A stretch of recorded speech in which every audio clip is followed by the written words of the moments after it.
Welcome everyone. Today on this video we will explain the 3 Newton's laws. It is my deep pleasure to introduce you to this amazing topic since Isaac Newton was a guy who reinvented the course of society and the way we see physics nowadays. His laws of gravity have overstated the entire human race and they are a landmark in true discoveries. So, without further ado, let's begin. For the first law of Newton, commonly known as the inertia law, it states that an object at rest will remain at rest unless acted on by an unbalanced force. An object in motion continues in motion with the same speed in the same direction unless acted upon an unbalanced force. This means that, for example, if he tries to stop running, he won't stop immediately because of the inertia. Tendency of objects to keep doing what they are doing. All objects resist changes in their state of motion.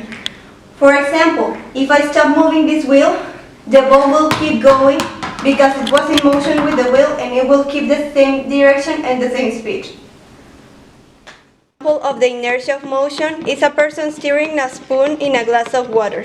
Finds that the water continues stirring the movement even after the stirring is stopped, and this happens due to the inertia of motion of the water inside the glass. Listo. Welcome everybody. I'm back here with you to explain you the second Newton's law. This is a very special law because we experience it in our daily lives. It's here, it's there, it's everywhere. When we move around, when we try to get something, when we pull something up, when we even go to our house and pick up our clock, every time we're experiencing the second Newton's law. Now what does this law tell us about? This law is a direct relationship between force, mass, and acceleration. These three things are the basis of the second Newton's law. So let me get you a clear example here so we can all be in the same page. Now, before I start with this example, I would like to say that the second Newton's law can be summed up in a single equation. Force equals mass times acceleration. So here's a clear example in order for you to understand what I'm saying. See this chair, right? This is a chair, but let's just say that it's not a chair. Let's just say that this is my car. And let's imagine this. I'm on a highway and then suddenly my car stops. It's out of gas. It can't move anymore. So I just stand there strut in my own car because it can't move. I'm all out of gas. So I have my car here. And I see that there's a gas station 200 meters from here. So I need to pull my car off its state of rest because since my car is out of gas, it's completely at a state of rest. So I need to apply a force in newtons. And so I try, and it's hard to get it off its state of rest, but once I do, I realize that I am accelerating this car at a 0.5 meters per second. So since I'm accelerating at a 0.5 meters per second, what I have to do in order to get to relate it to the second Newton's law is multiplicate the mass of the car, which is 1,000 kilograms, times the acceleration, which is 0.5. So that will give us 50 newtons. Now that would be the force I would have to apply to get this car off its state of rest. So it would have to be 50 newtons. So with those 50 newtons, that relationship that I just made with this car is exactly the right force I would have to apply to get this car moving in order to get to the gas station and fill it up with gas.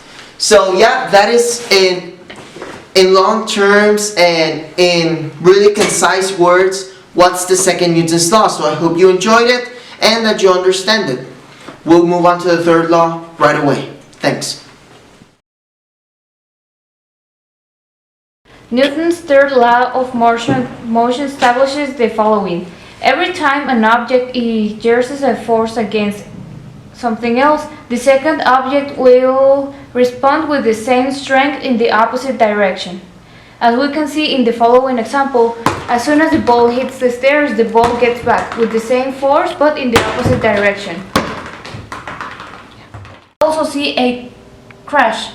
For example, if a car hits against a wall or against a building, the building will not necessarily fall and the car will stop or go backwards as we just saw because the wall or the building hits the car with the exact same strength as the car hits the building.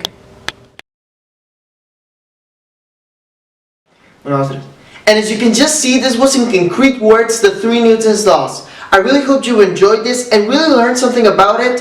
And if you do, and we are speaking to you, Miss Olga, you know, the cool table, the one with all the freakies, the guy with the long hair, Daniel, and you know me, we're speaking to you. If you like this, be sure to leave 100 in our evidence. Please, we truly need it since the exam wasn't so nice. And with that being said, we thank you a lot for seeing this, and see you next time. Goodbye.